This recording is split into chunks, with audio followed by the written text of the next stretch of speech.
कलयुग के बेटे की हिंदी प्रेरक कहानी। एक बार की बात है, एक कस्बे में पति पत्नी रहते थे। उनकी ज़िंदगी काफ़ी आराम से गुजर रही थी। दोनों को एक ही बात की चिंता थी कि उनको अभी तक कोई संतान नहीं हुई। उन्होंने बहुत इलाज करवाया, लोगों के कहने पर तरह तरह के उपचार भी किए, लेकिन कोई फ़र्क नहीं हुआ। दोनों अपने आप को कोसते रहते थे। कई दिनों बाद उनके घर में एक बेटे ने जन्म लिया। दोनों की खुशियों से फूले नहीं समा रहे थे। जिंदगी की सारी खुशियां मिल गई थी। बरसों का प्यार स्नेह लुटाने लगे। उनकी आखिरी उम्मीद अब जाकर पूरी हुई। दोनों को बुढ़ापे का सहारा मिल गया था। बच्चा बड़ा हुआ, उनकी पढ़ाई लिखाई पूरी होने लगी थी। बाप ने बेटे के जीवन में सारी खुशियां भर दी थी।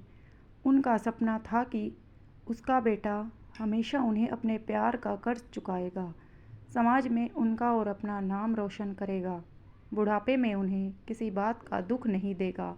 बेटे की पढ़ाई पूरी हो गई और एक कंपनी में अच्छी नौकरी मिल गई और पिता ने बेटे की शादी भी कर दी। शादी के कुछ दिनों तक तो सब ठीक ही चल रहा था, लेकिन कुछ दिनों के बाद सास बहू में आए दिन झगड़े होने लगे। दोनों के बीच काफ़ी दूरियां होने लगी। शादी होने के बाद बेटा भी अपनी पत्नी की तरफ हो गया। दोनों की एक ही चाल थी।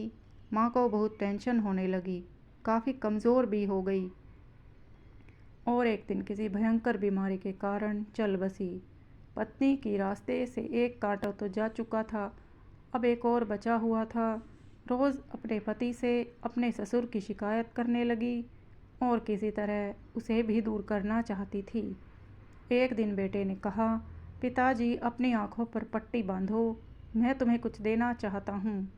उनकी आंखों पर पट्टी बांधी और उन्हें ले जाकर किसी नदी में जाकर नाव में बिठाकर बहुत दूर छोड़ आया। पिता ने पट्टी खोली तो उसे पता ही नहीं था कि वह कहाँ है और कभी भी लौटकर घर नहीं आया। इधर पत्नी का रास्ता पूरी तरह साफ हो गया था। उसे पूरी तरह से आज़ादी मिल गई थी।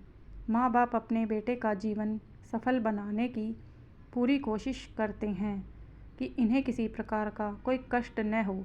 अपना फ़र्ज़ पूरी तरह निभाते हैं, लेकिन वही बेटे समय आने पर अपना फ़र्ज़ भूल जाते हैं और अपनी पत्नी के बताए रास्ते पर चलने लगते हैं।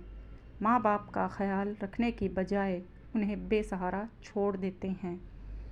फ्रेंड्स, इस कहानी से आपने क्या सीखा हमें कमेंट करके ज़रूर बताएं और लाइक शेयर और चैनल को सब्सक्राइब ज़रूर कर लें। धन्यवाद।